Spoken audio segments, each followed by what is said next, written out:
안녕하세요. 정성호TV의 정성호입니다. 오늘 계속해서 부동산 관련해서 말씀드리겠습니다. 성수동 50층 개발 재시동, 입지는 1지구, 그 다음에 한강뷰가 있는 2지구, 3지구, 4지구인데요. 여기 성수동이 전에는 준공업지역으로서 영등포, 구로, 성수동이 주로 준공업지역에 일반 공장이 있었습니다. 그래서 60년대와 70년대에 한국의 경제 태동이라고 볼 수 있고요. 민간 주도의 5인에서 20명의 작은 규모 공장들이 주로 성수동에 있었고, 구로에는 지금의 산업단지가 확정되어서 구로 공단이라고 명명되어 있었습니다. 이러한 공단 지역이 새롭게 성장하고 또 변화를 가져왔습니다. 주로 제조 공장들이 서울에서 인건비 부담 또는 임대료 부담 때문에 서울 근교, 경기도 또는 그 이외의 지역으로 계속 내려갔습니다. 그러다가 90년대, 2000년대에는 해외 공장을 주로 설립했는데요. 이러한 성수동 개발, 부동산 개발이 지금 오세훈 시장발 재건축, 재개발과 연관이 되어 있습니다. 한강 르네상스라고 해서 한강 프로젝트를 오세훈 시장이 들고 나왔고요. 50층 이상의 빌딩 숲을 구현하고 지상에는 녹지를 확보하고 지하 공간을 활용해서 주차를 안에 넣는 것이었습니다. 그리고 한강변 르네상스는 한강을 중심으로 한 강남과 강북의 편차를 줄이고 서울을 세계적 도시로 탈바꿈하는 가장 좋은 프로젝트 중에 하나였습니다. 용산 프로젝트도 좌초되었다가 이제 오세훈 시장이 새롭게 시장이 되면서 이러한 한강 르네상스를 다시 할 수 있다는 희망 때문에 재건축, 재개발 지역에 있는 아파트나 단독주택, 기타 부동산이 오르고 있다는 뉴스가 계속 나오고 있습니다. 제가 전에 시장 한 사람이나 대통령 한 사람이 부동산 시장을 좌지우지하는 것은 아니라고 했습니다. 그리고 이러한 기대 심리 때문에 시장이 반응한다는 것도, 부동산 시장이 급격하게 팽창하는 것도 많지는 않습니다. 그래서 이 한강변 최고층 자리가 물론 뚝섬 자리부터 시작해서 지금의 성수동이 가장 핫한 플레이스가 되었고, 한강변에 있는 다른 지역은 다 50층이 불가능했는데 오직 성수동만이 살아남았고요.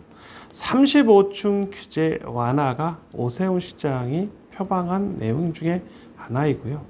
또 일반 주거지역이 1종과 2종과 3종으로 나누는데 여기에 서울시 도시계획위원회에서 2종 지역의 7층 이하를 또 규제해서 서울에 있는 대부분의 2종 주거지역이 약 27% 정도를 점유하는 상황에서 7층 제한에 묶여 있다 보니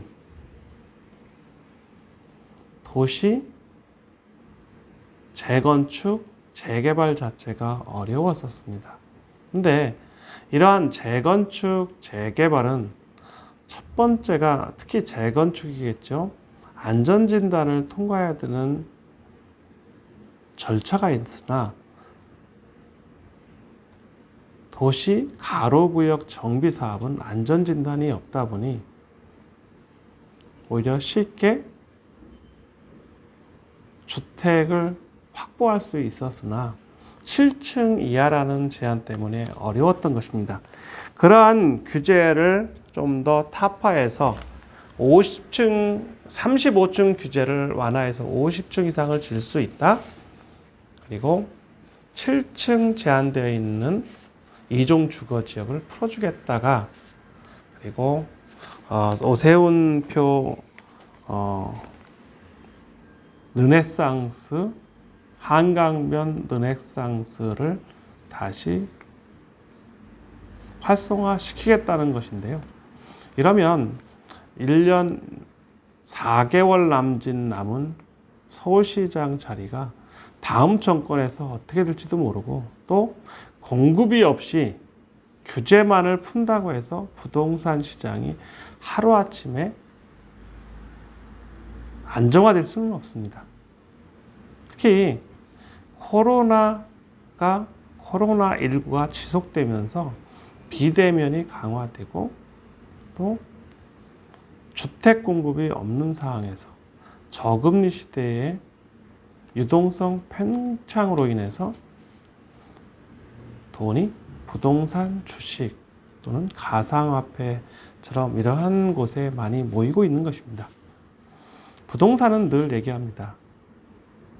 엉덩이가 무거워야 승자가 될 수 있다.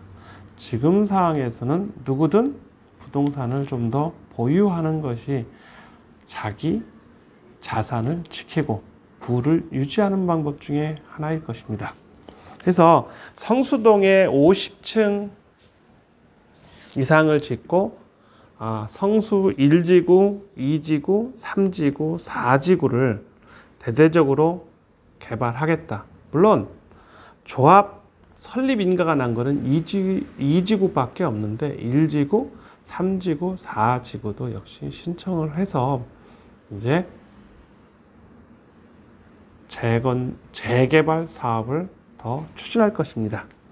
그리고 이러한 정비구역이 가지고 올 앞으로의 희망은 부동산 값의 폭등일 수도 있는데요. 이거는 단순한 문제가 아니고, 또 설령 지금 이런 뉴스가 나온다고 해서 하루아침에 이루어지지도 않습니다. 최소 3년에서 5년 이상이 걸립니다. 조합이 설립되지 않았기 때문에 조합 설립까지 추진위가 구성되고 추진위원회가 구성되고 조합이 설립되는 기간만 해도 최소 1년에서 2년이 걸립니다. 그리고 조합이 성립되고도 이주 문제, 철거 문제, 시공부터 준공까지 3년이 걸립니다. 그러면 물론 시장의 지자체 단체장의 인허가권이 있을지는 몰라도 이렇게 쉽게 공급이 되지는 않는 것을 생각하고요. 부동산 육수 중에는 한국의 임대차 3법, 즉 전월세 상한제, 임대차 계약 갱신 청구권, 이런 것이 오히려 주택 공급을 상당히 어렵게 했는데, 이게 독일 베를린 시를 복사해서 카피해서 만든 입법인데 실패했고, 독일 헌재에서도 무효 결정을 했다고 합니다. 한국도 이런 임대차 3법에 강화할 것이 아니라 오히려 공급을 좀 더 많이 하는 쪽으로 가는 것이 부동산을 더 안정화할 수 있다. 그런데 이 나이 50 넘어서 생각하는 건 뭐냐면, 정치인은 표를 먹고 살기 때문에 오세훈표, 오세훈발, 재건축, 재개발 떠든다 해도 표가 한두 표, 또 사람의 이목을, 뉴스를 만들 수는 있을지 몰라도 공급까지는 시간이 더 걸릴 것입니다. 그리고 뉴스가 많을수록 희망은 있을지 몰라도 희망 고문이 될 수 있다는 생각도 하셔야 됩니다. 그리고 여당에서는 부동산 특위가 조성되고 이러한 1주택 보유자에 대한 재산세 감면 대상을 6억에서 9억으로 상향 조정하겠다. 또 무주택자에 대한 LTV나 DTI 같은 대출 규제를 완화하겠다. 종부세 부과 기준을 기존의 9억에서 12억으로 상향 조정하겠다. 그리고 주택 공급을 확대하고 부동산 투기를 차단하겠다 등 다양한 입법을 토의하겠다라고 이제 나왔습니다. 입법, 즉 법이 바뀌어야 부동산 시장의 숨통이 트일 것입니다. 단순히 대통령이나 시장 한 사람이 좌지우지하는 것도 아니고 국토부 장관이 이번에 물러나고 새로운 사람이 임명되었는데 그 한 사람에 의해서 좌지우지 되는 것도 아닙니다. 돈에는 눈이 있고 거대한 흐름을, 물기를 어떻게 바꿀 것이냐. 경제는 심리학인데 그 심리를 어떻게 안정화시킬 것이냐가 더 중요할 것입니다.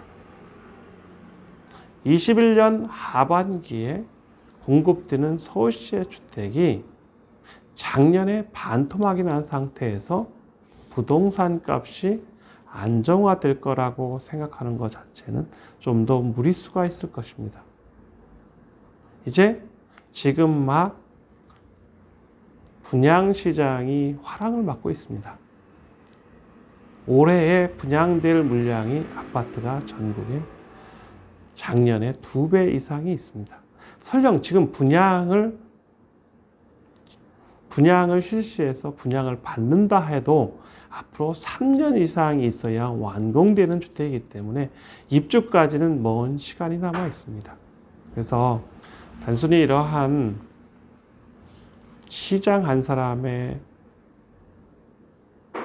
르네상스를 부활하겠다든가 재건축, 재개발을 활성화하겠다고 해서 부동산이 한 방에 빵처럼 찍어낼 수 있는 것이 아니기 때문에 일반 국민들이나 부동산을 갖고 있든 안 갖고 있든 간에 좀 더 시장을 조심스럽게 접근하는 것이 맞을 것 같습니다. 감사합니다.